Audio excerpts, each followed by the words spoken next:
जगणं किती मजेशीर होऊ शकतं जर आपण ते मजेशीर बनवलं. खरं तर मी एक साधी मुलगी आहे, पण माझ्या मित्रांच्या मते माझ्या आयुष्यात नेहमी काहीतरी वेगळं घडत असतं, जे इतरांच्या आयुष्यापेक्षा वेगळं असतं. कदाचित याच कारणामुळे मला माझी स्वतःची गोष्ट लिहिण्याची सवय लागली आहे. बातमी काही दिवसांपूर्वीची आहे. आमच्या घरी पप्पांना नेहमी कुठल्या ना कुठल्या कामासाठी बाहेर जावं लागायचं. ते सरकारी अधिकारी आहेत आणि कामाचा ताण इतका असतो की कधीही घरी शांतपणे बसता येत नाही. पण यावेळी त्यांनी ठरवलं होतं की ते संपूर्ण आठवडा घरीच राहतील. आईने त्यांना खूप समजावलं, तुम्हाला विश्रांतीची गरज आहे, जाऊ नका, पण पप्पा कुठे ऐकणार होते. त्या दिवशी सकाळीच मी माझ्या भावाला पकडून सांगितलं, ऐक, पप्पांना जाऊ दे, मग जे करायचं ते कर. भावाने मिश्किल नजरेने विचारलं, म्हणजे काही प्लॅन आहे का? मी त्याचं बोलणं दुर्लक्ष करून थेट माझ्या मुद्द्यावर आले, पहा, जर पप्पा घरी राहिले तर आपण काहीही प्लॅन करू शकणार नाही. यावेळी माझा पूर्ण अधिकार आहे की मी माझ्या मर्जीने वीकेंड घालवेन. भावाला माझी युक्ती समजली आणि तो म्हणाला, तू काहीतरी मोठं प्लॅन करत आहेस, हो ना? मी हसत म्हणाले, तुला काय वाटतं? यानंतर पप्पांना समजावण्याचं काम भावाने आपल्या हातात घेतलं. लिहून काढलं. त्याने पप्पांच्या ऑफिसचं एक जुने पेंडिंग काम शोधून काढलं आणि खूप निरागसपणे म्हणाला, पप्पा, हे काम राहिलं आहे. जर तुम्ही आजच हे पूर्ण केलं, तर पुढच्या सुट्ट्या तुम्ही अगदी शांततेत घालवू शकता. पप्पांचं मन वितळलं आणि त्यांनी होकार दिला. आता माझ्याकडे पूर्ण दिवस होता.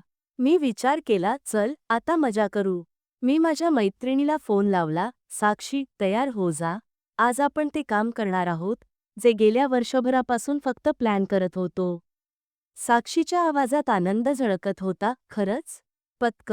हो, पक्क, मी उत्साहाने उत्तर दिलं. आम्ही दोघींनी आपापल्या आईंचं काहीतरी कारण सांगितलं आणि बाहेर पडलो. खरं तर आमचं प्लॅन होतं एक सिक्रेट व्हिडिओ शूट करण्याचं, जिथे आम्ही रेस्टॉरंटमध्ये मजेशीर परिस्थिती निर्माण करून रँडम लोकांच्या प्रतिक्रिया कॅप्चर करणार होतो. पहिला थांबा होता तो रेस्टॉरंट, जो माझ्या भावाचा फेवरेट होता. मी भावाला आधीच सांगितलं होतं, तू घरीच राहा आणि आईला त्रास देऊ नकोस. पण भावाने कसं तरी आमची लोकेशन ट्रॅक केली. जसेच आम्ही व्हिडिओ शूट करत होतो, तसा अचानक भाऊ तिथे येऊन पोहोचला. ओ मॅडम, इथे काय सुरू आहे? मी ओशाळून म्हणाले, तू इथे का आलास? तो म्हणाला, मला वाटलं तू काहीतरी माझ्यापासून लपवत आहेस. आता कळलं. तिथून निघाल्यानंतर साक्षीने माझी ओशाळलेली अवस्था पाहून हसून मला थोडंसं चिडवलं. तुझा भाऊ एवढा शक्की का आहे? साक्षीने विचारलं. मी म्हणाले, अरे, सवयीचा मजबूर आहे.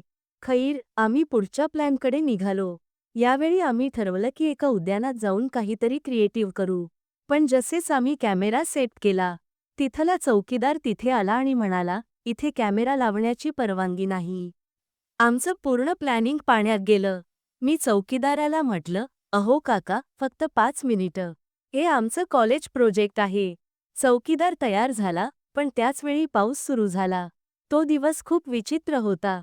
आम्ही जे काही प्लॅन करत होतो, त्यात काहीतरी अडचण येत होती. शेवटी भावाचं तोंड बंद करण्यासाठी मी त्याला पिझ्झा खायला नेलं आणि म्हटलं, पाहिलंस? मी काहीतरी चुकीचं केलं नाही, फक्त थोडा मजा घ्यायचा प्रयत्न केला. भाऊ हसत म्हणाला, मला माहीत आहे, पण एक सांगू, तू हे मजेचे प्रकार तुझ्या मुलांना शिकवशील का? मला हसू आलं, कदाचित, पण त्याआधी मला तुझं पिच्छा सोडवायचा आहे. त्या दिवशी मी शिकलं की प्लॅन काहीही असो, खरी मजा ती जगण्यात आहे. भाऊ त्रास देतोय किंवा पाऊस सगळं बिघडवतोय, पण हसणं हीच खरी जिंक आहे. त्या दिवसाच्या सर्व गमतीजमती घेऊन मी घरी पोहोचले आणि वाटलं, आता तरी शांततेचा श्वास घेता येईल. पण नशिबाला कदाचित माझ्या आरामाशी काही देणघेणं नव्हतं. जसं मी घरात पाऊल ठेवलं, तसं काहीतरी नवीन अडचण वाट पाहत होती. जसं मी घरात पाऊल ठेवलं, तसं आईने कपाळावर आठ्या घालत विचारलं, कुठे गेली होतीस तू? मी झटपट उत्तर दिलं, आई, अभ्यासाचा प्रोजेक्ट होता. साक्षीबरोबर पूर्ण करायला गेलो होतो. भाऊ मागून हसत म्हणाला, आई, हिचा प्रोजेक्ट तर असा होता की त्यात चौकीदारही सामील झाला. मी त्याला रागाने पाहिलं आणि खुणेने सांगितलं, जर काहीतरी अधिक बोललास तर तू गेला. पण भाऊने मला हैराण करण्याचं ठरवलं होतं. त्याने आईला प्रत्येक गोष्ट सांगितली, जी मी लपवायचा प्रयत्न केला होता. आई माझ्याकडे बघत म्हणाली, अच्छा, अभ्यासाचा प्रोजेक्ट होता. आणि त्या रेस्टॉरंटच्या प्रोजेक्टमध्ये काय चाललं होतं? मला कळलं की आता वाचण्याची संधी नाही. पण पप्पा अजूनपर्यंत घरी आले नव्हते, त्यामुळे मला वाटलं की आईला समजावणं सोपं जाईल. मी निरागसपणे म्हणाले, आई, ते फक्त एक छोटंसं ब्रेक होतं. एवढं चालतं, नाही का? आई थोडी नरम पडली, पण भाऊने आपली शरारत सुरूच ठेवली. तो म्हणाला, आई, तिला सोडू नकोस. ही नेहमी मला पिझ्झा खाऊ घालून गप्प करते. आई हसत म्हणाली, अच्छा. म्हणजे तुझ्या तोंडात पिझ्झाचा तुकडा पडल्याबरोबर तोंड बंद होतं का? भाऊ म्हणाला, आई, पिझ्झा नाही. ही तिचा निरागस चेहरा दाखवून काम भागवते. आई हसू लागली आणि मला वाटलं की प्रकरण मिटलं.